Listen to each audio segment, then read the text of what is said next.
존슨과 그레이엄은 몬태나의 한 교회에서 만났습니다. 존슨은 그레이엄을 만나기 전까지 그다지 종교적인 사람이 아니었습니다. 얼마 지나지 않아 그들은 정기적으로 데이트를 하고 함께 교회에 참석하기 시작하였죠. 존슨은 순식간에 그레이엄에게 반해버렸지만 그들의 친구에 따르면 그레이엄은 존슨에게 그만큼 보답하지 않았다고 합니다. 존슨은 그레이엄과 최대한 많은 시간을 보내려고 노력하는 동안 그레이엄은 존슨을 피할 핑곗거리만 찾았죠. 그들의 친구들은 나중에 그들이 키스하거나 포옹하거나 손을 잡는 것을 한 번도 본 적이 없다고 털어놓았습니다. 존슨이 그레이엄에게 청혼한 지 1년 후 그레이엄은 인스타그램에 반지 사진을 게시하게 됩니다. 그녀가 결혼에 수락했다는 것은 친구들에겐 상당히 충격이었죠. 그렇게 부부는 2013년 6월 29일에 결혼을 하게 됩니다. 대부분의 사람들에게 결혼식은 아주 특별하고 행복한 날일 것입니다. 하지만 결혼식 내내 그레이엄은 남편을 마주 보지 않았고 아래만 내려다보고 있었고 웃지도 않았죠.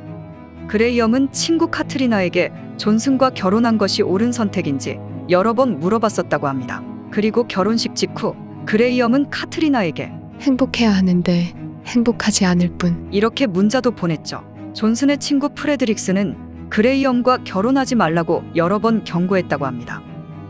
친구 프레드릭스는 그들이 행복하고 사랑스러운 관계처럼 보이지 않았고 매우 어색했다고 털어놓았죠. 결혼식이 끝난 후 존슨은 친구들에게 자신이 매우 흥분 상태에 있다고 말했고 마침내 그레이엄과 결혼하게 되어 너무 기뻤다고 말했죠. 2013년 7월 8일 존슨은 출근을 하지 않게 됩니다. 그렇게 그는 사라졌죠.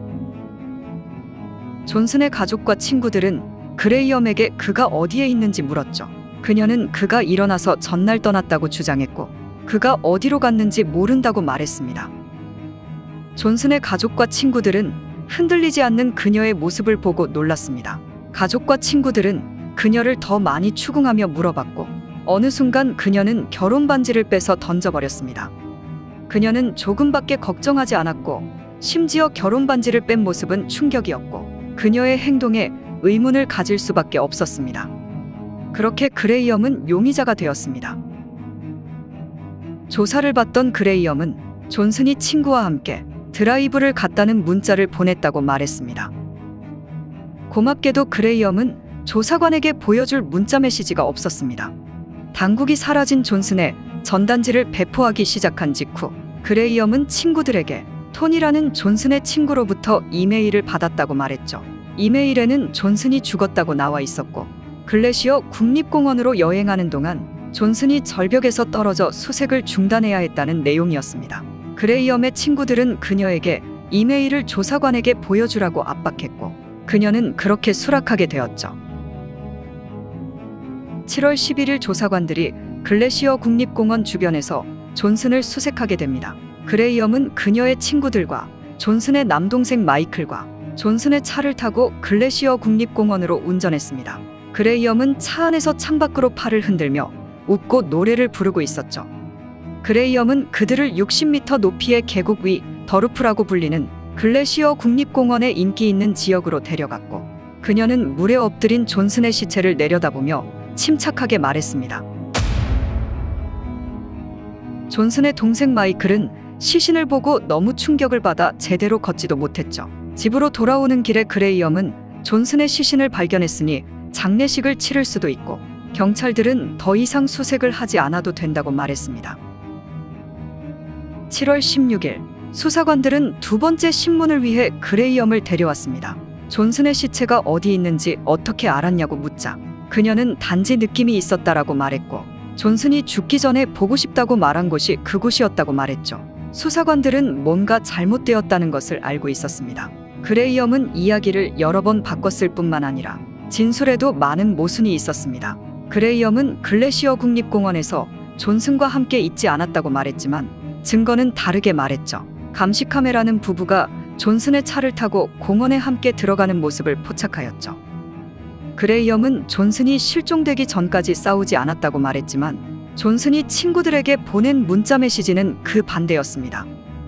마지막으로 그녀가 존슨의 친구 토니에게 받았다는 메일의 IP 주소가 그레이엄의 부모님 집의 IP 주소로 확인되었고 그녀의 아버지 컴퓨터에서 직접 작성한 것으로 판명되었습니다. 수사관들이 압도적인 양의 증거로 그레이엄에게 대면하자 결국 그녀는 존슨을 절벽에서 밀어냈다고 자백하게 됩니다. 하지만 사고였다고 그녀는 주장했죠. 그러나 존슨이 입은 부상은 사고와 일치하지 않았습니다.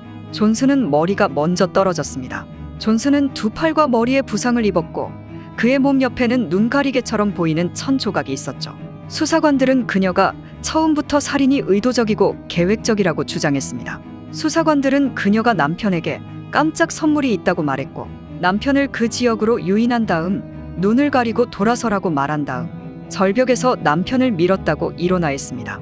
그레이엄은 1급 살인과 당국의 허위 진술을 한 혐의로 체포되어 기소되었습니다. 그레이엄은 무죄를 주장했습니다. 그녀는 결혼에 대해 다시 생각하고 있었고 그녀와 존슨이 글래시어 국립공원으로 하이킹을 갔을 때 결혼에 대해 이야기를 했으나 하지만 논쟁으로 번졌다고 증언하였죠. 그렇게 존슨과 싸움은 시작되었고 싸우는 동안 존슨이 자신의 팔을 잡았고 자신을 방어하던 중 존슨을 밀게 되었고 그로 인해 존슨이 60m 절벽 아래로 추락해 사망하게 되었다고 말했습니다. 하지만 그녀는 존슨이 떨어진 곳으로 가서 존슨을 확인도 하지 않았으며 이후 차가 주차된 곳으로 달려가서 차로 약 1시간 거리에 있는 집으로 돌아왔습니다.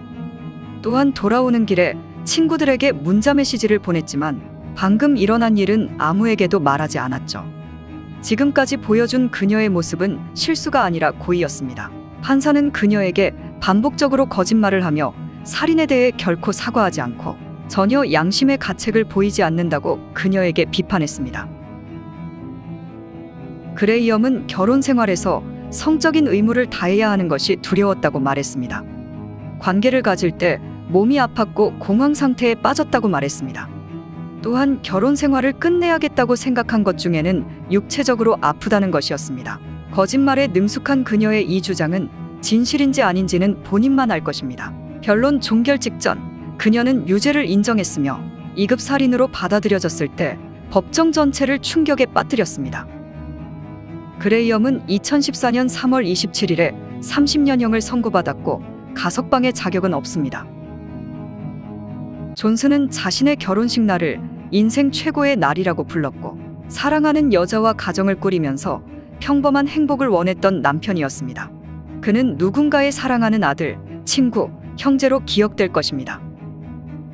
시청해 주셔서 감사합니다.